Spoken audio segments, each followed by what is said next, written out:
Right, so summer's coming. Summer is coming. The heat is coming. More importantly, I would argue it's already here. It is here. This last week in particular, we've been touching 40 degrees. Bit of a culture shock. I'm from the north of England, you're from the south of England. Yeah, So, closer to France than we are Scotland.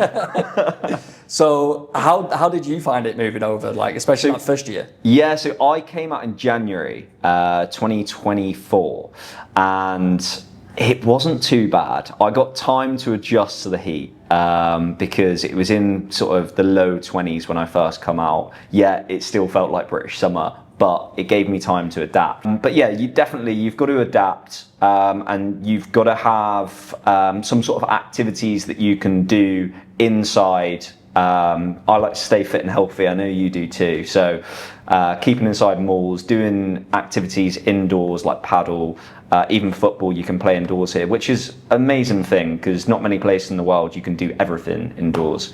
How are you finding it, Joe? Yeah, well, like I say, I've been here 2 years now. Yeah, the first year was definitely a struggle. I think the thing that I found most amusing about the first year is how it is flipped on its head. Like the summer is winter, if that makes sense. Yeah. Because I remember I was trying to furnish my apartment, and I went to Dragon Mart at the time just to pick up some garden furniture. And this was like June, July time, and they had none available anywhere. Okay. So I spoke to someone. I was like, "Oh, where's your patio seating, this, that?" And he was like, "Brother, it's summer." I was like, "Yeah, it's summer." He was like, "Brother, no one's outside." He's looking at you like no you're one's mad. outside. I go back in December, full of it, no problem, completely furnished. You don't really get seasons because it's hot all the year, but like you say, that November to February, March time, amazing. Beautiful. Amazing. Really nice. But the thing I like about this topic is when we do talk about the heat, obviously we're in sales roles. The majority of the people in Dubai are in sales roles. Yeah. I think the heat also relates to the pressure, not the physical heat, the pressure as well.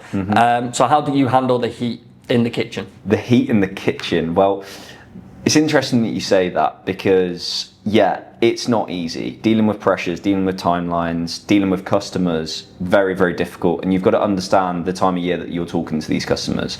You've got to be making sure that you stay on top, your follow-ups are good, your initial communication is good, and that you're dealing with the customer in the correct manner. As a BDM, I find building relationships in person is so much better. Here at ISM, we love taking our customers on rounds of golf. We like treating them to different meals.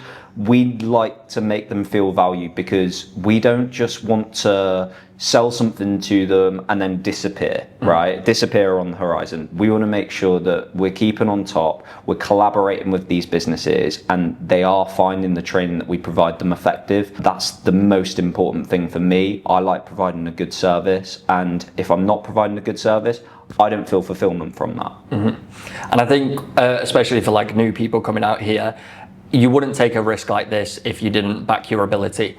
So I think there is a fine line between being confident, backing your ability, because pressure does come with any sales job. Obviously, targets are always increasing. Customers can go AWOL. It is what it is. It's part of the job. But yeah, back your self-ability, but also be humble with it. Like, again, that sort of plays into the culture aspect of it. I think they can sniff out someone who, is all talk and doesn't back it up. Yeah. I mean, we know people like that. We've come across people like that, and they don't last 2 minutes in Dubai, and then that's it. We're coming up to 2 years, and you find them here, and then they end up going home 3 months later because they've lost their job, they didn't make any sales, and they weren't as successful as they thought they were. Absolutely, and it takes a special type of someone to last 2 years and longer. I mean, we've surrounded ourselves with people. The majority of the football team have been here 5, 7, 10 plus 100%. years. And you can tell the different caliber of people, serious people who, at the weekends, they have fun, they do whatever they need to let their hair down, blow off some steam. But when push comes to shove, they're the first one through the door, last one to leave. Exactly. They know how to deliver, and they know how to deliver results. Just like us.